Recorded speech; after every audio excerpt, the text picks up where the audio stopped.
GDP নিয়ে, bakery নিয়ে, investment নিয়ে, মুদ্রাস্ফীতি নিয়ে, মূল্যবৃদ্ধি নিয়ে কোনো ক্রেডিবল স্ট্যাটিস্টিক্স নেই।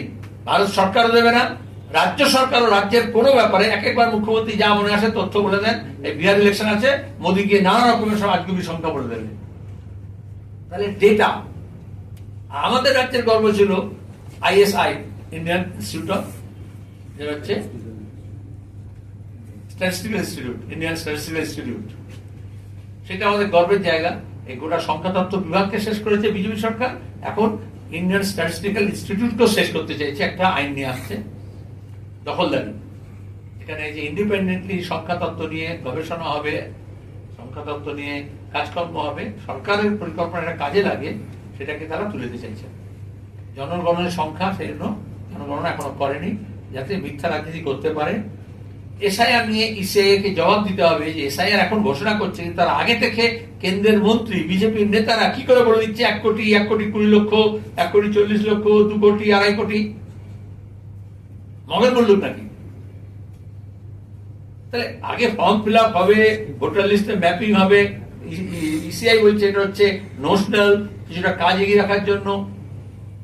আজকে ইলেকশন কমিশন বুঝেছে ইন্ডিয়া ব্লকের যে আপত্তি, কোর্টে গেছি আমরা এবং তারপরে রাস্তায় নেমেছি, এবং আমাদের রাজ্যে আমাদের প্রস্তুতি আছে, যে বললাম 29 তারিখ শুধু নয়, জেলায় জেলায় সেই প্রস্তুতি আমরা গড়ে তুলেছি।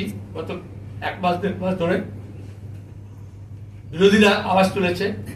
বিহারের পরে সুপ্রিম কোর্ট আগে পরে কান ধরেছে ইলেকশন কমিশনের, যা খুশি বলতে পারো না, যা খুশি করতে পারো না, স্বচ্ছতার সঙ্গে করতে হবে। এখন একটু টোন ডাউন, আজকে মেলোর সুর আছে। তা সত্ত্বেও যেহেতু বিজেপি আরএসএস শাসন ক্ষমতায় থাকার পরে, মোদী দ্বিতীয়বার ফিরে আসার পরে যারা করছে, সমস্ত প্রতিষ্ঠানকে দখল করেছে।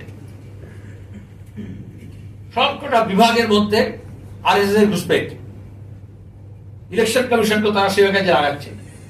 তার মানে অমিত শাহ হোম মিনিস্টার বলতে পারে ডিটেক্ট, ডিলিট, রিপোর্ট। আর এই জন্য বিশেষত মতুয়া সম্প্রদায়ের মানুষ, সীমান্ত বসবাসকারী মানুষ, বাংলাভাষী মানুষ, উদ্বাস্তু মানুষ, বাস্তিহারা মানুষ, হিন্দু উদ্বাস্তু যারা আছে, তাদের মধ্যে আতঙ্ক হয়েছে। তারপরে হচ্ছে তোমাকে বুথ কমিটি, বুথ সংগ্রাম কমিটি, বিধানসভা ভিত্তিক আমাদের প্রস্তুতি, জেলা ভিত্তিক প্রস্তুতি এবং করণীয় কাজ যা হয়েছে এবং যা করণীয় আছে সেগুলো নিয়ে আমরা পর্যালোচনা করেছি। যেখানে একটু গ্যাপ আছে, ফাঁক ফোকর আছে, সেগুলোকে মেরামত করা যায় এবং আগামী 2 মাসের আন্দোলন সংগ্রামে রূপরেখা তৈরি করেছি। তার আগে আমরা এই আলোচনার সঙ্গে সঙ্গে 3টে সেশনে আমরা মতাদর্শগত চর্চা করেছি। আজকের দিনে সাম্রাজ্যবাদ যা করছে, তার যে হামলা, তার যে চরিত্র, এবং যেভাবে তৃতীয় বিশ্বের দেশগুলোর উপরে তারা হামলা করেছে, এখন ট্যারিফ হওয়ার ঘোষণা করেছে, এবং সেখানে যেভাবে আমাদের দেশ ছিটকে গেছে, মেনে নিচ্ছে, এই যে রাশিয়া থেকে তেল কিনবে না, আচ্ছা ঠিক আছে, এরপরে এক্সপোর্ট ইম্পোর্ট, কৃষিজাত আমাদের যে বাজার দ্রব্যের, সেগুলোকে যাতে উন্মুখ না করে দেয়, তার জন্য আন্দোলন সংগ্রামের ব্যাপারে আমরা আলোচনা করেছি। আপনারা দেখেছেন আসিয়ানের অধিবেশন চলছে, সেখানে সব দেশ গিয়ে উপস্থিত হয়েছে।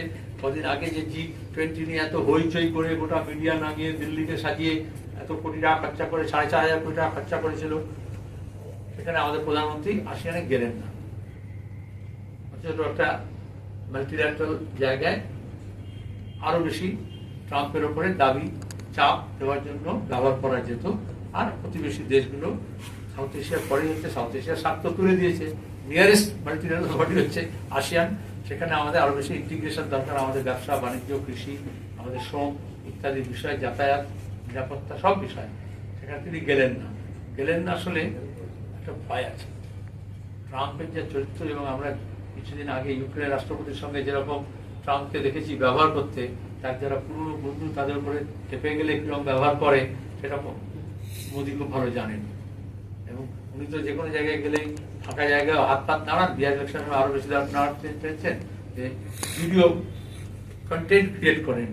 যেহেতু content creator, video content creator, reel তৈরি করার জন্য সেখানে গেলে ওই রিলটা খুব ভালো লাগতো না, ওই রিলটা খুব ভালো হবে না, এই জন্য তাকে পরামর্শ দিয়েছে যারা ওর ইমেজ বিল্ডার, যে এসব এই সময় এই যেরকম কি বলে ওয়েট লিফটারের মতো ট্রাম্প যে ভূমিকা পালন করছে, সেখানে আপনি আর আপনার ওয়েট নিয়ে ওখানে পৌঁছবেন না, লাইক ওয়েট হয়ে যাবে। আমাদের দেশের জন্য কিন্তু খুবই খারাপ সেটা। আমরা এই যে RSS বিজেপির যে পরিকল্পনা প্রতিদিন দেখছেন, এই কদিন কাকদ্বীপে দেখলেন, একদিকে গোটা দেশে ছড়াচ্ছে কিভাবে হাঙ্গামা হচ্ছে, আর অন্যদিকে কিভাবে তারা উস্কানি দেওয়ার মতো কাজকর্ম করছে। যত নির্বাচন এগিয়ে আসবে, এই বিভাজনের রাজনীতিকে আবার ফিরিয়ে আনার জন্য হিন্দু মুসলমান নিয়ে মগজের মধ্যে মানুষের বিষ ঢোকানো কাজ তারা করবে।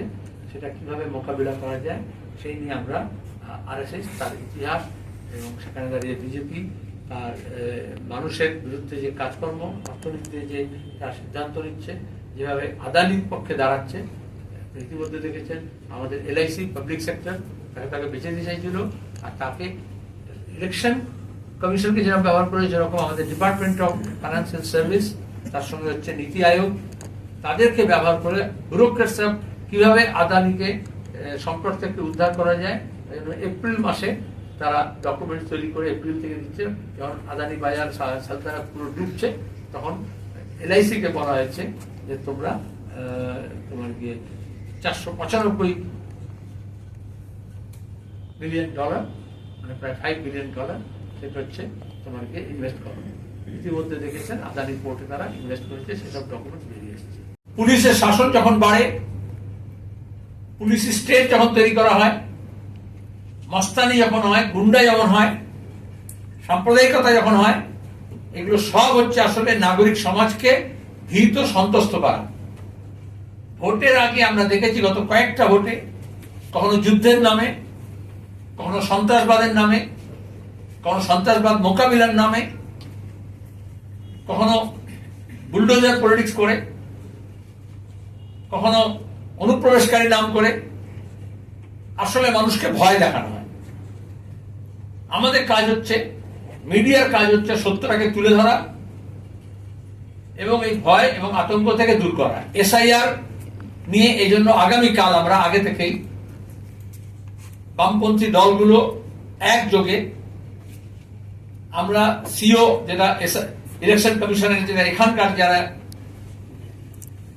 কাজ করে তার দপ্তর, যেসব বিল্ডিং পুরো আপনারা জানেন, তার উল্টো দিকে বামনডারি অফিস, ডালহৌসির উত্তর প্রান্তে, উত্তর পশ্চিম প্রান্তে আমরা সেখানে সমবেত হব, বিক্ষোভ দেখাবো, জমায়েত করব এবং দাবি সনদ পেশ করব। অত্যাচার করেছেন এবং যেভাবে ওখানকার প্রকৃতি সর্বনাশ করছেন, এই উত্তরবঙ্গের বিপর্যয় পরেও তিনি শিক্ষা নিচ্ছেন না।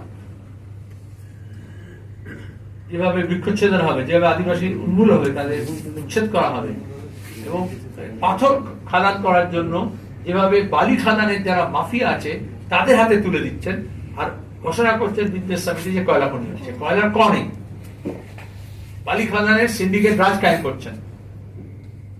উত্তরবঙ্গের নদীগুলোর অবস্থা এর হয়েছে এই জন্যই যে এইভাবে পাথর তোলা হয়েছে বেআইনি ভাবে, বন নষ্ট করা হয়েছে বনভূমিকে, এবং সেখানকার জীবজন্তু মানুষ সবাই এখন বিপর্যস্ত।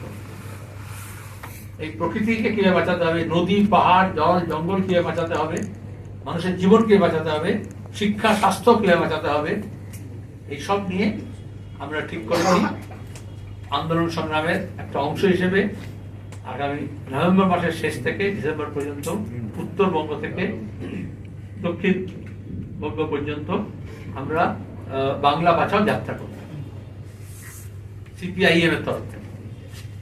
সেখানে মানুষের বিভিন্ন সমস্যা যা আমরা একেবারে ভূমি স্তর থেকে তুলে নিয়ে এসেছি, প্রত্যেকটা বুথ, অঞ্চল, গ্রাম থেকে, এলাকা থেকে, সেই দাবিগুলোকে সম্পৃক্ত করব। বিস্তারিত অন্যদিন বলবো, আজকে করার কথা ছিল, কিন্তু যেহেতু SIR ব্যাপারে এসেছে বলে এটা আরেকদিন আমরা আরো বিস্তারিত কোথা থেকে শুরু হবে, কবে শুরু হবে, কি কি দাবি দেওয়া থাকবে সেগুলো বলবো। আজকে শুধু এটা ঘোষণা করলাম যে আমরা, এবং সেখানে SIR একটা বড় ইম্পর্টেন্ট দাবি অবশ্যই তার থাকবে, এবং নভেম্বর মাসে একদিকে বুথে বুথে